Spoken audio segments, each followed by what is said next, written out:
Bonjour tout le monde, on se retrouve aujourd'hui pour le déballage d'une petite extension pour Hero Realm, l'extension deck de héros, le guerrier, et tout simplement, il n'y a pas grand chose, c'est comme un petit paquet de cartes Pokémon qu'on va ouvrir ensemble, et on va découvrir ce qu'il y a à l'intérieur.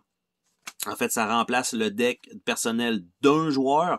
C'est sûr que le best, c'est d'en avoir, si vous jouez évidemment avec la boîte de base de Hero Realm, avoir au moins deux classes différentes, parce qu'il y en a un qui va avoir comme un personnage avec des habiletés et l'autre n'en aura pas.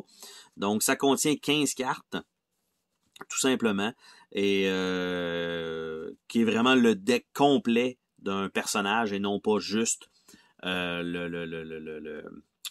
dire ça? Genre de la vie supplémentaire ou deux cartes d'habileté. C'est vraiment un deck complet qui remplace les cartes initiales du jeu de base. Et donc, c'est ouvert à peu près à moitié comme ça.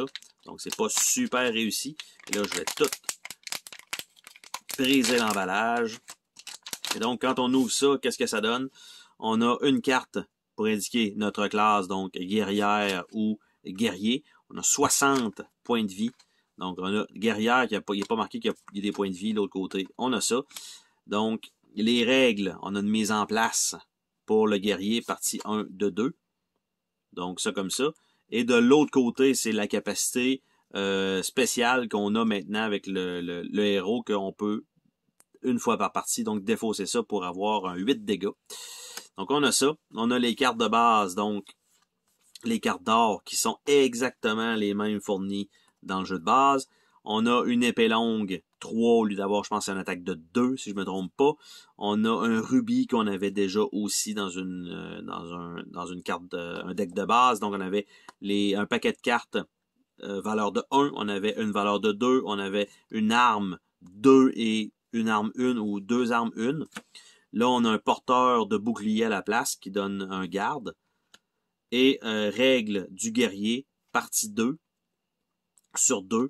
Donc, on a une habilité qu'on peut taper, qu'on va avoir au début de la partie.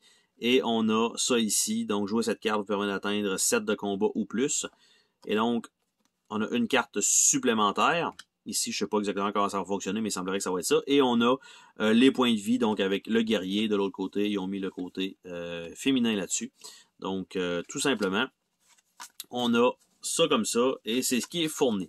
Donc, quand vous achetez cet emballage-là, ce qu'il faut savoir, c'est que tout simplement, vous allez remplacer un des 4 decks, si vous jouez à 4 joueurs de départ, et c'est aussi nécessaire pour jouer à la version co-op, avec l'extension La Ruine de Tandar. Donc, vous devez avoir au minimum un héros pour jouer en solo, et un héros par joueur. Donc, c'est ce qui est fourni dans ce petit emballage ici présent.